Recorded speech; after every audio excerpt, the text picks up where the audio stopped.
Hello and welcome back to the channel. Today I've got something a little bit different, or at least it starts a little bit different.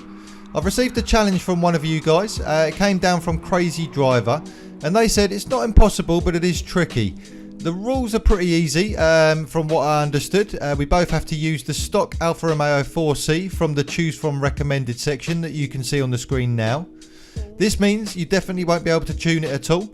It has to have comfort hards fitted and traction control turned off, and the score I have to beat is 27,674 on the Suzuka East Drift Trial. Now Crazy Driver actually achieved that in 5 runs, he told me later in the comment section. So I'm going to limit myself to 5 runs obviously and see if I can come close to it or beat it hopefully. As soon as I read it I knew it was going to be a really tough score to beat. 27,000 in any car that you actually do a tune for on Suzuka means you've pretty much done that course perfectly, and by having no tune on this you're going to be limited by the gearing and everything else. But at this point I hadn't actually taken the 4C out or ever tried drifting it, so I didn't know how good the car was and what I would be able to achieve. So what I did before the challenge, I did take the stock 4C out onto Brands Hatch just so I could get a bit of a feel for it and see what the limitations were. And yeah, I could definitely tell it was going to be as hard as I thought it was going to be. The footage that you're actually watching now is of those 5 runs. Obviously I'm going to put the times up in a second. I'll do them lap by lap so you can see what I came up with. What you'll probably notice straight away though is that the lines I'm taking are a little bit questionable, but I did feel I had to use every single part of the track. And when you're doing the drift trials you can pretty much get the whole car off course as long as one wheel is still on the course. It will continue to score you. So I did use that tactic in a couple of places because otherwise I just didn't feel like I was going to get it. But at the same time, with 5 laps you don't have much room to play with it. Certainly if you have a little bit more than that you can really, you know, sort of get into your stride, maybe achieve slightly better scores, but I was a little bit against it with this challenge. But anyway, let's take a look at these scores that I achieved over the laps I did. On the first lap I actually got a 26.507, and it was at that point I realised just how difficult this was going to be.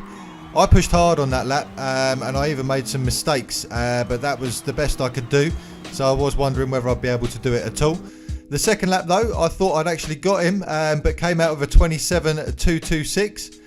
Shortly followed by my third lap, which I lost some points here, but it was 27.157, so I was still in the ballpark and feeling hopeful. But then lap 4 happened, and again I was pushing so hard I was making mistakes, and I only got a 26.933. So to recap, the score I was looking to beat was 27.674, and so far I haven't quite done it. I've got 26.507, 27.226, 27.157 and 26.933. But I did have 1 lap left, and it was going to be all or nothing, to be perfectly honest with you, so I just pushed as hard as I could. I knew it was going to be difficult. I really felt like I'd given it all I could at this point, and the 27.226 that I'd achieved before, I didn't see myself beating it, to be perfectly honest.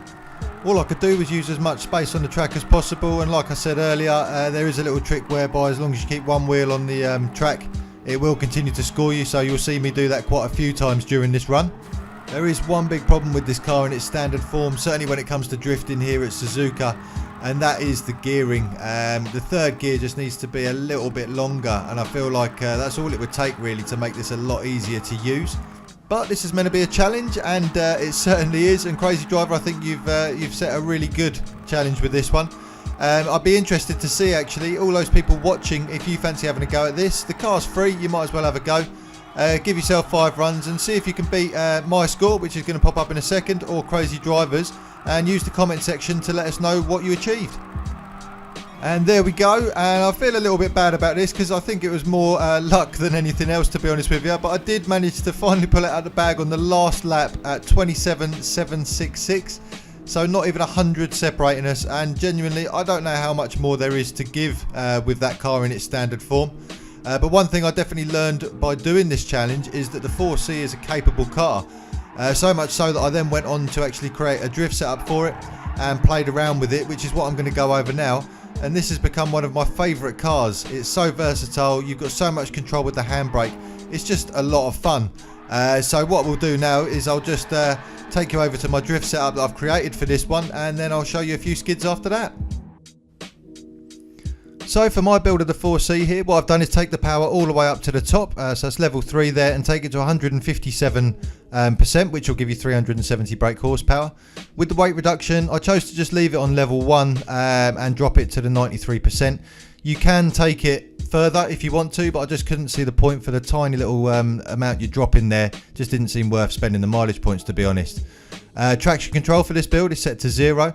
I've got comfort hards both front and rear. The brake balance is set to 0, and yeah, I haven't played with that at all. The ride height I have lowered all the way down to 75 both front and rear. The natural frequency is set to 1.7 front and rear. Anti-roll bar on the front is 7 and on the back is 6. The compression and rebound I haven't touched, so they remain the same at 60 and 90. The camber angle has been set to 2.5 on the front and 0.8 on the rear. And the toe angle on the front there is 0.24, and on the back it's in 0.2. Going down from there, the differential I haven't played with, I've left that exactly the same at 7, 30 and 15. And the real big change here, and certainly what I was having the most problem with when I was doing the challenge, was the gearing. So I have played with this a bit. I've set it to fully customised and 162 miles per hour. And then what I'll do is I'll just freeze on this little screen for a little bit. Just check it against yours and make sure they all match up. And that should be everything you need to get out there and enjoy the car. I really hope you've enjoyed today's video. I've had a lot of fun making it. I do enjoy the challenges that you guys send down to me. So if you have got any, or you can think of anything you want me to do in the future, just let me know down in the comment section. It's always great to hear from you. Don't forget to post your scores down in the comment section as well if you do feel like taking this challenge on yourselves. Do me a favour and give the video a like. It really helps make sure that it's seen by a lot more people than when you don't do that. Subscribe to the channel if you haven't done so already. I'm going to leave you with some more footage of me drifting the 4C, and I'll see you all on the next one.